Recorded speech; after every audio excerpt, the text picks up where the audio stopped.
There's something going on, man, in the metals market I've never seen before, ever. And something is very different. Um, you have so many things that are happening at the same time. I'll give you an example. Um, you had 59,296 gold contracts at 100 ounces apiece stand for delivery on the February gold contract. That surpasses the June 2020 COVID record of 47,132 contracts standing for delivery. That is a difference of 12,164 contracts at 100 ounces apiece. You're talking 157 tons of gold. You're talking over 5 million ounces of gold standing for delivery in the month of February. You have a situation that is being, I think, misread by the threat of the Trump tariffs. They're using that, I think, is in an effort to suck all the gold over to the United States. I have a thesis on all of this, I guess. Okay. And I don't know if it's crazy that I go down this road, but I just can't help getting past it. So, you have gold as the tier one asset we've talked about. The only other one next to U.S. Treasuries. That was reclassified by the BIS. You have the banks continuing to accumulate gold. You have them all repatriating their gold from the New York Fed and the Bank of England. We've talked about that. 40 countries brought their gold home from the New York Fed, which would give direct access to COMEX, from the Bank of England giving direct access to the LBMA. You have, let's put all these things together. You have the banks buying at a level that no one's ever seen, over and over and over again. They're doubling down the 12-month moving average now, and doing it in a clandestine manner at the same time, not reporting to the IMF like they're supposed to, but like China and Saudi Arabia being outed by the import-export numbers. Oh, sorry, we made a mistake. I always thought it was crazy that JP Morgan was able to be the custodian of SLV as they paid that $920 million fine to the Justice Department for manipulating the metals market. Sure, go ahead. You can still be the custodian of the world's largest silver trust. Well, quietly, they just took control of GLD, they and BlackRock, from HSBC Bank. They're holding more gold now than most of the G20 countries are on behalf of GLD. The majority of it in two vaults, one in New York, one in London, that are owned by JP Morgan. A little nefarious, if you ask me.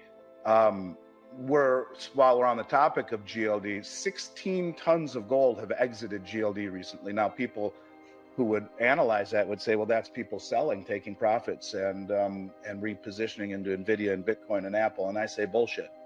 I say that's the insiders fleeing before something happens.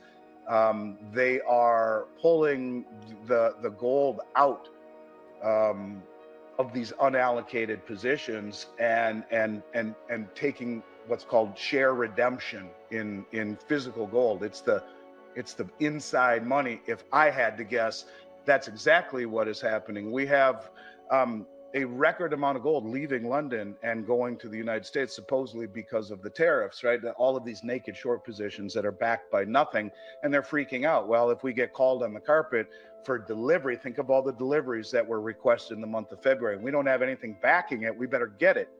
So you can take your contract and exchange it because of its fungibility for physical in London. And the settlement in London is T+1, 1 day. It's now 6 to 8 weeks. To me, that's a default. Where the hell's my gold? I'm supposed to get it in 1 day. No, 6 to 8 weeks. And they come up with lame excuses about refining and this and that and backlogs. It almost represents a default. While we're on the topic of massive deliveries, JP Morgan is set to deliver $4 billion in gold to the COMEX in February. One of the largest shipments ever. Since November of 2024, almost 12.5 million ounces of gold and 40 plus million ounces of silver has moved from the London vaults to US vaults. It's almost as if the government or the Federal Reserve appear to be accumulating physical gold and silver, possibly as a sovereign wealth fund strategy. Let's think about that for a moment. And of course, the Trump tariff threats have accelerated this metal migration. So you got all the metal moving over. You got JP Morgan in control of GLD and SLV. I've always said that's how they would confiscate gold. They would take the ETFs. Everyone's got their money in the largest stockpile of silver and the fourth or fifth of gold. What? We didn't do anything wrong. We closed the fund. You can still buy physical gold in the United States. We just closed the ETFs. You can't take possession of it unless you're a monster commercial bank or something, and that's what we're seeing right now with all of the millions of ounces flowing out of GLD. They're selling their shares, redeeming them for physical. It looks like they're losing demand. No, it's the insiders getting the real stuff before the great taking happens. But it gets a little even bit crazier. I mean, I'm wondering, are they front running the BRICS by trying to, be the first to monetize their gold? I did an interview with Judy Shelton. I said, Judy wants to issue 50-year treasuries backed by gold. If people don't know who she is, she's an amazing lady. She was Trump's nominee for Fed chair in 2016. She wasn't confirmed, but she told me flat out, I discussed this with him in the first administration, and I believe he will issue them 50-year treasuries redeemable in gold on July 4th, 2026, the 250th year anniversary. She said it's the only way to inspire confidence in a failing treasury market. I said, Judy, why haven't they audited the gold at Fort Knox? Good question, she said. She says it's a lame answer all the time that it's about logistics and costs. She says that's bullshit. We're the United States. We should be able to spend a few million, get the logistics down, and audit the gold. I said, Judy, do you know the gold is held in an account across every central bank balance sheet called the gold revaluation account? She says, yes, I do. I said, Judy, do you know that the head of the Dutch National Bank, members of the Bundesbank in Germany, and now Cynthia Loomis from Wyoming, the senator, is advocating for gold revaluation? She says, I'm a big fan of Cynthia Loomis. She says, what I expect to happen is that they will issue 50-year treasuries backed by gold, and stable coins will be issued off of those. And she says, that would be my desire. I said, are they going to revalue gold? And not in so many words. She said, yeah, probably. Gold would be revalued because the central banks around the world have been accumulating it in a copious fashion. So the U.S. puts JP Morgan in charge of GLD and SLV. Gold is tier one. All the gold is coming home. And they're saying it's because of tariffs. He hasn't said he's going to do it, just a threat, but record amounts coming home. Record amounts. Now, could it be that they try and revalue the price of gold in order to regain legitimacy? I mean, I know it sounds crazy, but think about it. Why is it held in every central bank balance sheet in the gold revaluation account? And wouldn't it be easier to take the massive stockpile of gold in the ETFs held by the cartel bank that manipulates the market on behalf of the federal government, then going door to door to my house and yours, people who believe in the NRA? Wouldn't it be much easier to maintain save face with the world instead of activating eminent domain and taking gold when the rest of the world promotes it to their citizens?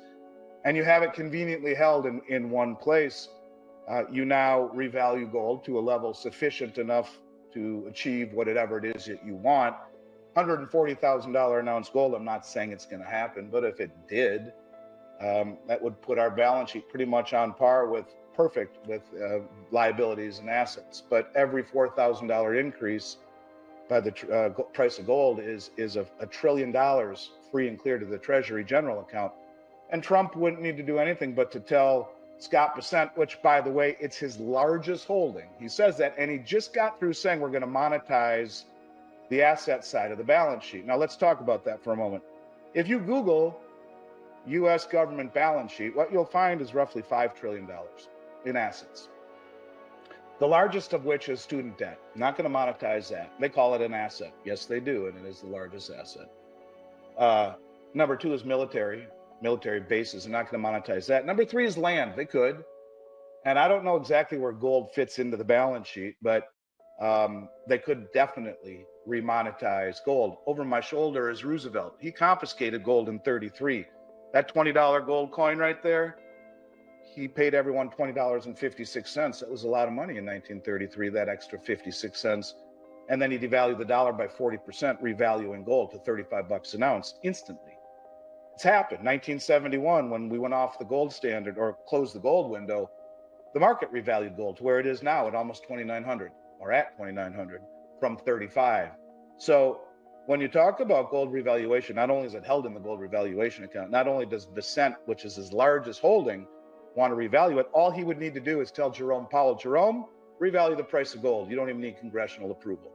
Now, I'm not saying it's going to go that high. You got guys like James Rickard says it goes to 24,000.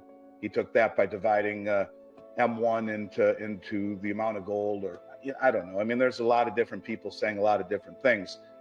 But I do believe that, look, all the central banks have been buying it. The BIS reclassified it tier one. An organization like that does not do things like that just for the hell of it. It's the most powerful bank in the world. It would benefit every central bank on the planet to revalue the price of gold. And now you can do things like issue treasuries collared to gold for 50 years, redeemable in gold, issue stable coins off of it. I think it will be a marriage between blockchain technology and gold, not a CBDC, but a stable coin. Everyone's talking about these stable coins, and they would be able to control the on-ramp and the off-ramp. It's in essence the same thing without the pushback, because it's third party, so to speak. It's not issued by the government. I don't know. I really truly believe something is going on. Something is going on to a degree that I've never seen in this marketplace. And the amount of demand for physical demand at really high levels is extraordinary. Yet the people in this country have their head buried in the sand and are asleep. The premiums right now are the lowest I've ever seen. The retail side of things, it's classic misdirection by the biggest money in the world, directing into Bitcoin and Nvidia and Apple and all these shiny things, while all they're doing is massively accumulating gold and repatriating it. And the amount that is heading into the United States is striking.